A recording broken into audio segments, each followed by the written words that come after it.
Welcome back on the AM show. Without a teacher, you probably wouldn't be where you are today. And that's why we celebrate them today across the world. Joining us for a conversation, Ayikwe Awule Adokwe.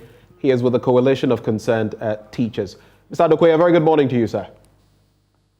And good morning to all your viewers. Great.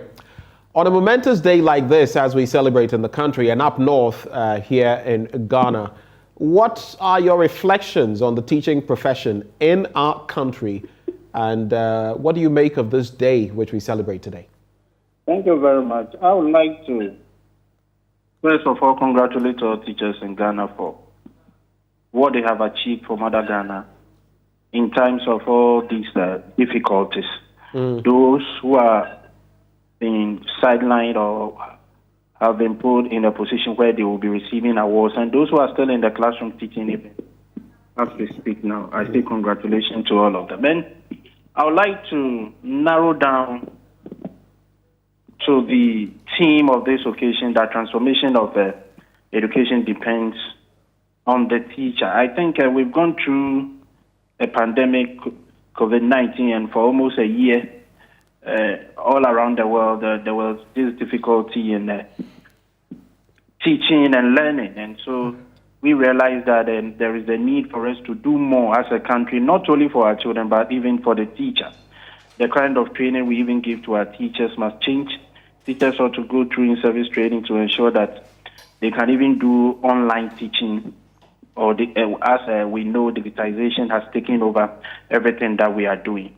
I'm also trying to reflect on the Ghanaian teacher as a person, his social life, and how he goes about not only on the academic environment, but also among his peers. Is the teacher well off? Can you say that the teacher is well-to-do? Is the teacher able to take care of himself in this time of a difficult economic condition that we are going through? And are we really following the conditions of service and applying them to the letter? As you find out that you go to some of the villages and you realize that in a whole school we have only 2 qualified teachers, and they teach from class 1 to class 6. You can also go to some schools where you realize that the whole JHS is being taught by just 2 teachers, and nobody hears of them. Nobody knows where they are.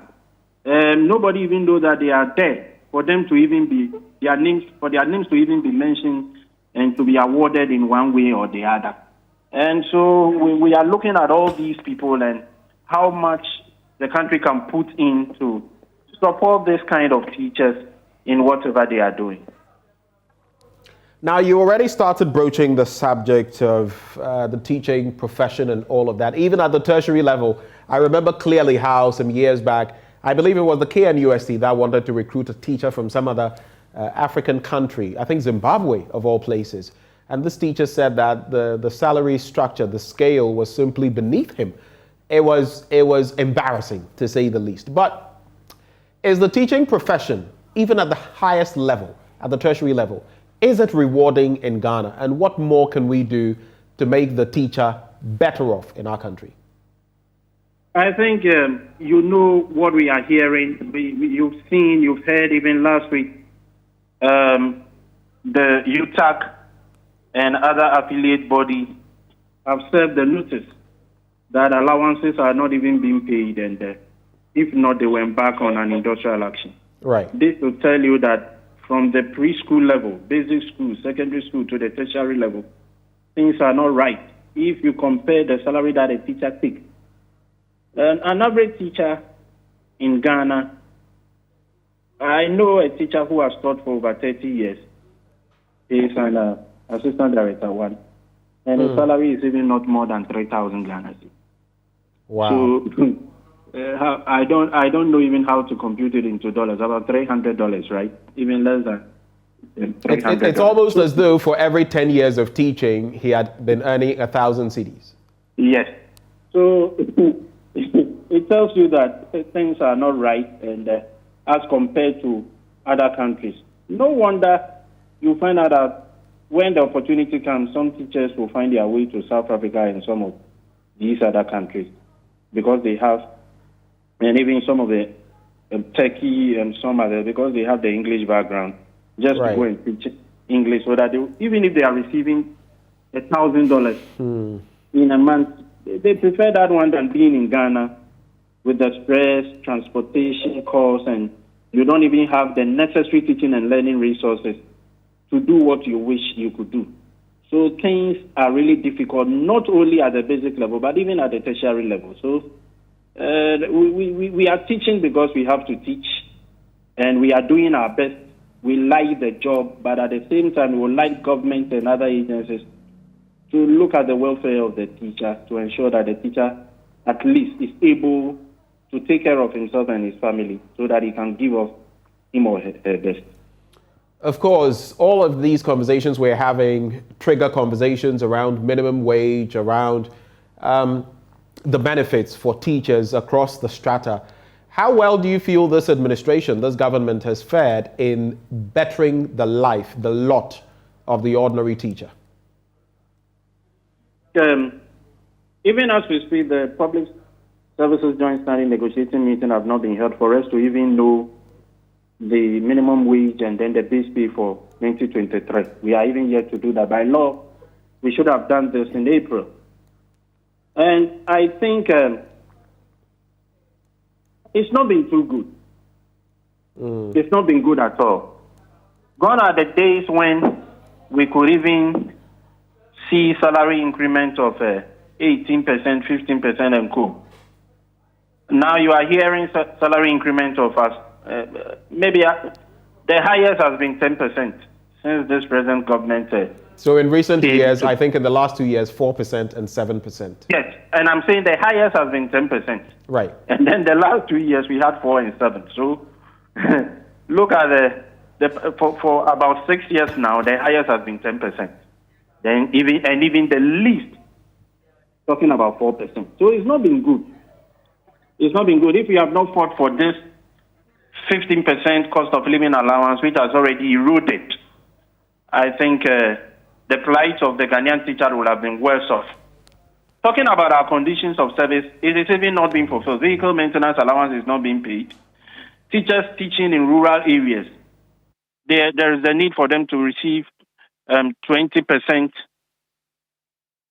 base, 20% of their salary as an additional incentive for teaching in these rural areas. It has not been implemented, and a whole lot of things. So I think the only thing that a teacher gets is the basic salary that we all know, which is nothing to write home about. So I think this government has not done much for the Ghanaian teacher. The only thing that we can say is about the EPD, the Continuous Professional Development Allowance, which is 1,200 every year.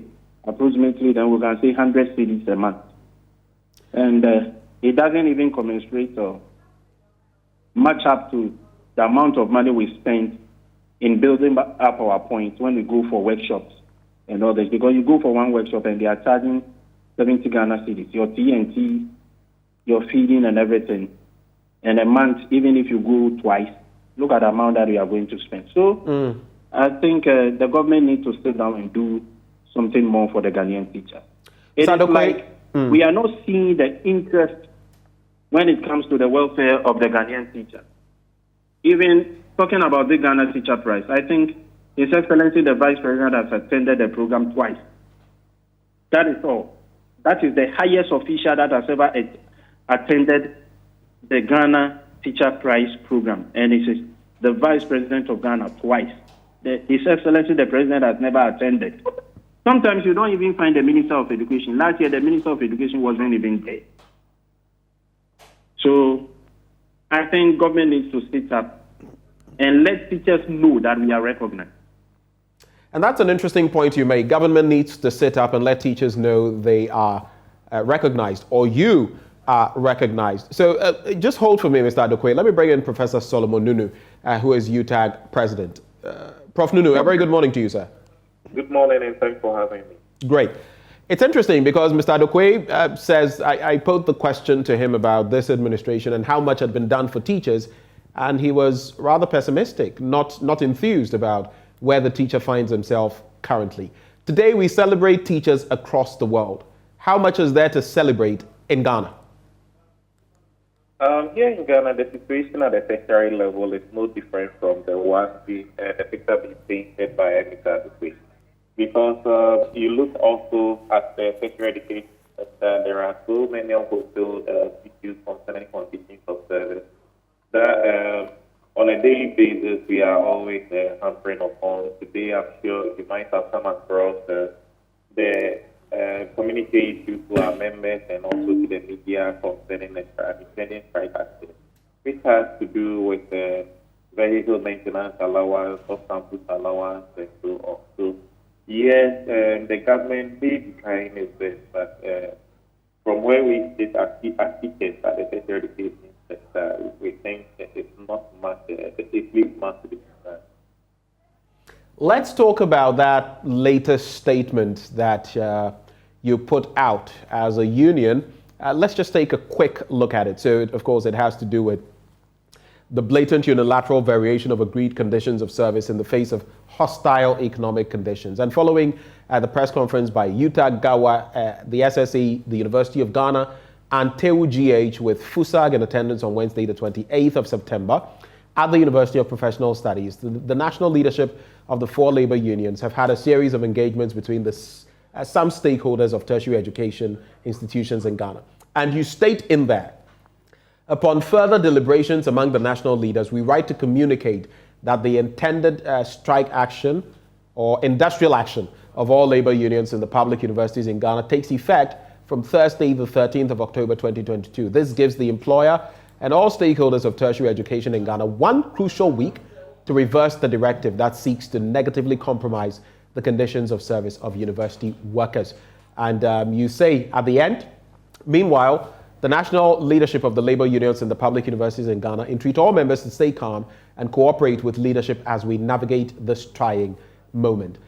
Tell me, what exactly are the crucial issues to take stock of in this directive, for which reason you want it reversed?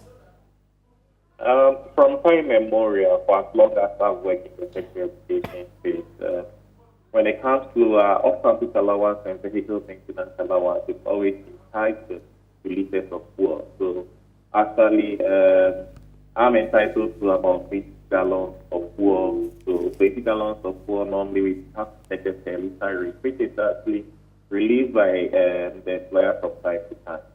So those liters of fuel are released. This year, when they release the new rate, they are insisting that they don't want it to apply to the on-campus allowance and vehicle maintenance allowance, which is contrary to our conditions of service that we have enjoyed for the past many years. So basically, that is the directive that has come, and it was a unilateral decision of the government without taking into consideration the plight of the teachers. But cost of living is going high, for which matter it's important that these things are looked at. And I believe there's wisdom behind why these things were tied to the liters of fuel. So why the unilateral decision to take it at this time, when we all know the economy, things are quite difficult for workers and we need support. So tell me, you've given a deadline of October the 13th, after which you would hit the streets or lay down your tools. Has there been any engagement from your employer with you as of now? So far, there's been a series of engagements. Even yesterday, we had a meeting with Vice Chancellor Ghana. So there's been a series of engagements. However, each of them, they keep taking the fact that they need the Ministry of Finance to be in the room. So they will be with us to keep them up to close of work on Friday, meaning Monday they will be able to sit with us and address the issue once the Ministry of Finance will be in attendance. So for now, that is what they are selling, and it's based on that to sort that, okay, it doesn't, just give them this rope that they are saying this is what they need. So if that's what we need, Monday, let's sit and then address the issue.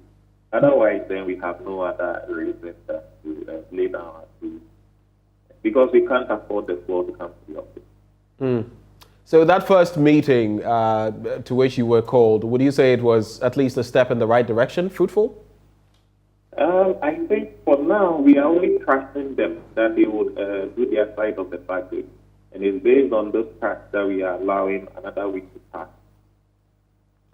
Gentlemen, before I wrap with your comments on World Teachers Day generally and what your expectations are, I'd like to find out, a lot of the time when this day is held, just like with farmers, teachers are given some prizes, packages. What do you make of those packages like we've seen in the past? Are they dignifying of the work that teachers, lecturers put into the work they do in our country? I'll start with you, Prof, and go to Mr. Adokwe. Oh, okay. When you come to us, those of us in the tertiary space, there's nothing is held for us right. in terms of celebrating us as teachers in tertiary education. Nothing is that. Mostly the focus has been on basic education in times past. So nothing is happening at this level. So there's nothing to talk about. Should we be thinking of something, whether at the institutional level, that is the University of Ghana, the University of Cape Coast, maybe starting with the public institutions, or should it be something coming from government? I think starting at the institutional level will be a good way to start. And so if we can start doing that, at least it will be a step in the right direction. After that, we can start considering having it on the national scale. But not having anything at all is actually not the best. Prof, just hold for me for just about a minute or so. Mr. Adokwe, what is your take on that self-same matter? Yeah, I think at the basic school level and the tertiary level, something is actually done. The Ghana Teacher Prize is taking place today. Do you mean the basic and the secondary, or basic and tertiary? Basic and secondary level. Right. So, as we speak now, when you go to the University of Development Studies, a program is being held to award, that is for the National Ghana Teacher Prize Award. And I think when you come to the various regions and even some districts, it is also organized for basic and secondary school teachers. And I think it is improving. The awards, what goes with the award is improving. I think the best teacher will take home a three-bedroom bungalow at a place of his or her choice. So we are looking forward for more greater things to happen. But we would have wished should it be expanded? Even if it is not a public holiday, it will be a holiday for teachers. Right. Should it be expanded? I mean, just a few people get recognized, one major person. Should it be expanded to cover many more people, many more regions?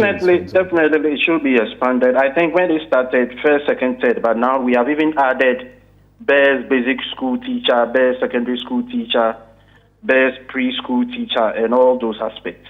But I think we should also give massive recognition to those in the hinterlands, those teaching in the villages who are not even here to even apply to receive any award. And no supervisor is even able to visit them wherever they are, because you need to even swim or sit in a canoe to cross a river and all. So I think more people should be recognized, especially those teaching in the hinterlands. Gentlemen, your final thoughts. Mr. Adokwe, I'll start with you. World Teachers Day, final thoughts. I think I would like to take this opportunity again to congratulate all the awardees and those who will also receive something will be recognized at the Best Teacher Awards taking place in the University of Development Studies. And I will also entreat the powers that be to ensure that teachers are well catered for, so that at least what is due us, we get it. We are not asking for anything extra. And we should also receive the recognition that we need. I think that would be okay.